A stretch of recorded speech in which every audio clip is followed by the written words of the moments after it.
Alright, what's going on, you guys? Nick here with Nick Strength and Power. I've got a couple of interesting bodybuilding stories for you guys today. The first story that I've got for you guys today, Carlos Thomas Jr., his latest physique update looking extremely impressive. Now, this is a guy that we've talked a lot about earlier in the year. As we got closer to the New York Pro, he was a guy that stated he was going to do that show, and that was going to be his pro debut, and he was going to be doing open. So this is a guy that earned his pro card, I guess it was a couple years ago now, and he's been waiting to make his pro debut until he made significant improvements to his physique.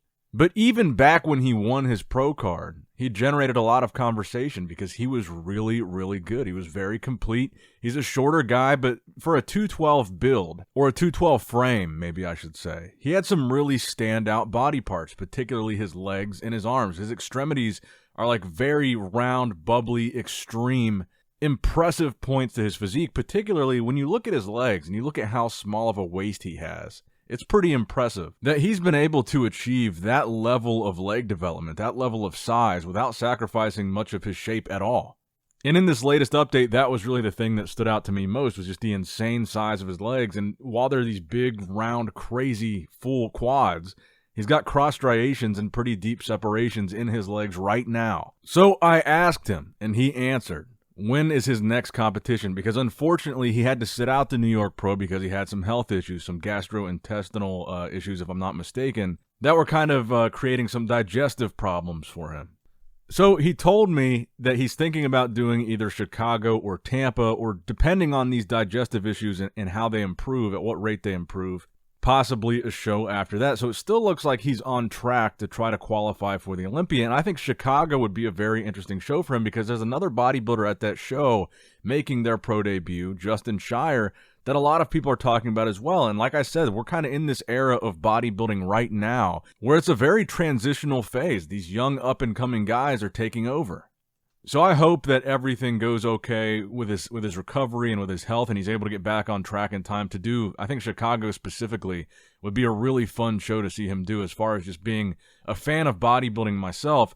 To see two guys making their pro debut that look like they have a ton of potential going head-to-head at that show, I think would be phenomenal to watch. But let me know what you guys think in the comments down below about Carlos Thomas Jr. and his current physique. He's just definitely a guy whose pro debut I'm extremely excited about. And he said, as far as his issues go, so far, so good, as far as pertaining to the digestive stuff. Now, speaking of young, up-and-coming bodybuilders making their pro debut in the very near future, good Vito, Vitaly Ugonikov, the Russian bodybuilding sensation, he is one of them, making his pro debut in September, which is now just a few short months away. He's starting to really become a lot more dialed in, look a lot more impressive, and we're starting to see more and more frequent updates from him, these two most recent updates being what I think is his most impressive pose, the front double bicep pose, a very commanding pose for him. And in these two separate updates, we get to see two different variations of that pose. In the most recent one, which he posted today, you get to see more of kind of a crunched down front double bicep where he's actually flexing and contracting his abs in. And of course, he's under some really good lighting here. You can see the vascularity coming in, some more detail in his obliques, his abs, his serratus, just a different variation of the pose for him that I thought also looked impressive. But I think the most impressive version of this pose is the other one that he posted just a couple days prior with the expanded abs, where he's kind of leaning back, expanding his rib cage, flaring out his lats, not crunching the abs down, and more hitting a vacuum pose while he inhales and hits the pose. And I hope this is the version of the front double bicep that he ends up sticking with on stage, because this is where I think he looks very impressive. Similar to Carlos Thomas Jr., very small waist considering how big his legs are. Then when he opens up in this front double bicep pose, the width that he has in his lats and the size of his arms, very impressive, very dominant pose for him from top to bottom. And I kind of like the way that he has this X-frame, where some people don't like this, some people like where a bodybuilder stands in these front poses with their legs close together. I like that he kind of puts his legs apart like this and makes this kind of X shape with his physique, because it really emphasizes his width and how small his waist looks in this pose. You might notice, like if you look at a golden era bodybuilder, for example, like Arnold Schwarzenegger, they're going to stand with their legs close together in the front double bicep. You're rarely ever going to see them standing like this. But nowadays, these guys have such big legs, they kind of almost have to stand with their legs separated to a degree, because otherwise they're just going to be chafing up there on stage. Their legs are almost too big to stand with them just regular. I mean, here we are just a few minutes into this video, and we've already discussed 3 guys that haven't even made their pro debut yet: Carlos, Justin, and good Vito. And these are 3 up-and-coming bodybuilders that I really think are going to be show-winning bodybuilders. These are going to be guys that we're going to see at the Olympia, and we haven't even had the treat yet of seeing them on a professional stage. We've got an exciting year in store for us as far as competitive bodybuilding goes, and we could easily see all 3 of those names at the Olympia this year in the mix. Now, next up in the news, we did get a 1-day-out physique update from none other than Hassan Mostafa, the fan favorite going into this weekend's Orlando Pro. In my opinion, in addition to the most muscular, this is one of his most impressive shots. This in the side tricep, the side chest, just showing off the sheer width of his arms from the side, almost to the point where they really overpower his chest because they're stupidly big. I feel like he's almost, you could draw parallels between him and Rolly Winkler. He's kind of the Rolly Winkler of this era of bodybuilding, as Rolly wasn't known for having the most aesthetically pleasing or prettiest physique, but he was known for just having these absolutely absurdly round, large arms, and that's what we see from Hassan Mostafa here at 1 day out, looking very dry, very vascular, a lot of separation from the side, a lot of vascularity all throughout his arms and shoulders. You can see those striations in his delts. I feel like he's gonna bring a very competitive package to Orlando. And I think he's pretty confident going into this thing based on the reception and the feedback that he got in Toronto.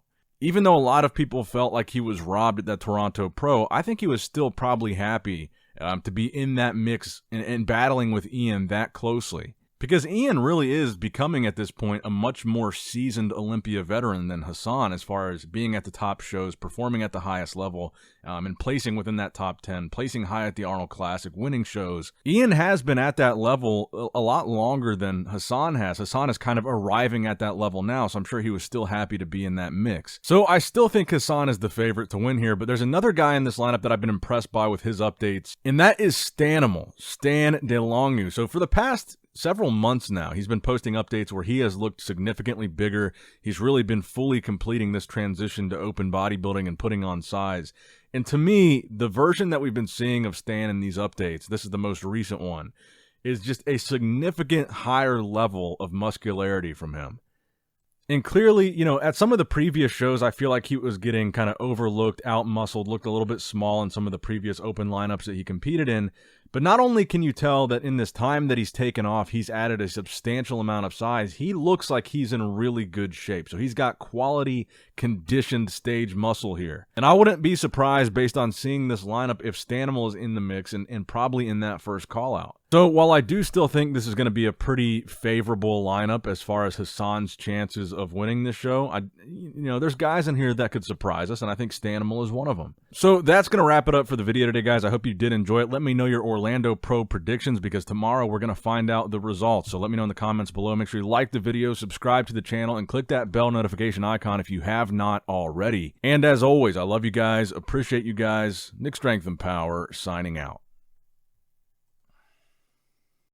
Alright guys, don't forget to click that like button and subscribe to this channel if you enjoy the content. Also check out my Instagram at Nick Strength Power, my Facebook page, which is simply Nick Strength and Power, my secondary YouTube channel, Nick Strength and Vlogs, for vlogs and bonus content that you will not see on this channel. And consider subscribing to my third YouTube channel, Nick Strength and Pokemon, which is all things Pokemon and trading card games, completely unrelated to this channel. So if you're into that, give that one a look. And all links to merchandise and social media will be in the description box below. If you guys want a Nick Strength and Power t-shirt, that will be in the Shopify link below. Have a great day.